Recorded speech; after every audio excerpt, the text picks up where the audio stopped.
J'ai appris avec beaucoup d'émotion le décès du cardinal 23. J'ai eu l'occasion de travailler avec lui, bien sûr, comme prêtre du diocèse de Paris. Il m'avait demandé d'être son vicaire épiscopal pour la solidarité quand il est arrivé archevêque du diocèse. Et puis comme secrétaire général de la conférence, dont il avait été le président et dont il restait un membre actif. Donc c'est une émotion et une action de grâce pour tout le ministère épiscopal qu'il a rendu pour le diocèse de Paris et pour l'Église en général.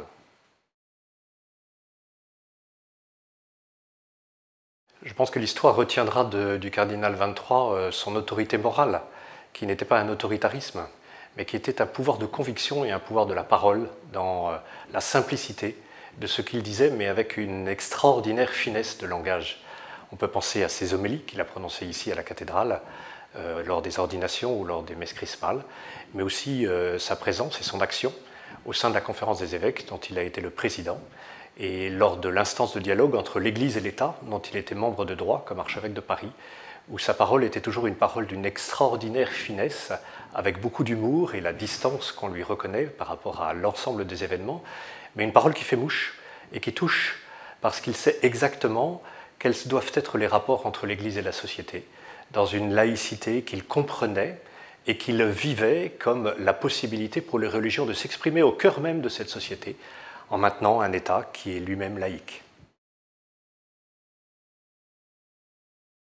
Il y a bien des souvenirs qu'un prêtre de Paris peut avoir de l'épiscopat du cardinal 23, et notamment le grand discours qui a inauguré son ministère épiscopal, dans lequel il avait défini des priorités pour le diocèse de Paris.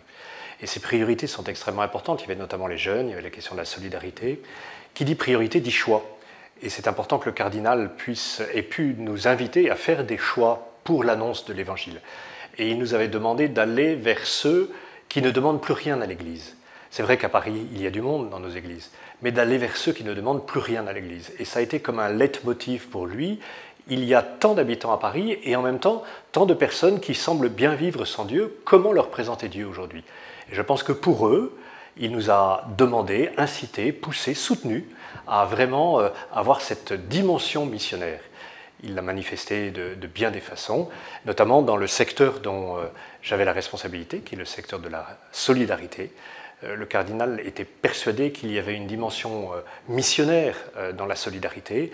La preuve en est la création d'Hiver solidaire, pour lequel il m'a beaucoup soutenu et qui permet d'engager des personnes qui ne sont pas des catholiques pratiquants à vivre une action de solidarité, de charité envers les plus pauvres et ainsi à être témoin de l'Évangile vivant. J'ai découvert le cardinal 23 surtout lors de mon mandat de secrétaire général de la conférence des évêques.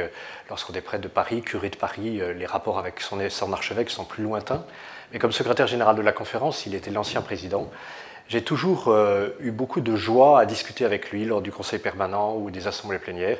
Et j'ai le souvenir d'une assemblée dans laquelle le président de la conférence, Monseigneur Pontier, était absent parce qu'il était malade, et où le cardinal m'a beaucoup soutenu avec les deux vice-présidents pour mener à bien cette assemblée. Il était très attentif à tout ce que l'on pouvait dire, et il avait au cours de ces assemblées une parole qui était toujours une parole d'apaisement et en même temps de synthèse, qui permettait de sortir un débat de l'ornière dans lequel il était pour pouvoir avancer et trouver les meilleurs moyens d'annoncer l'Évangile pour aujourd'hui.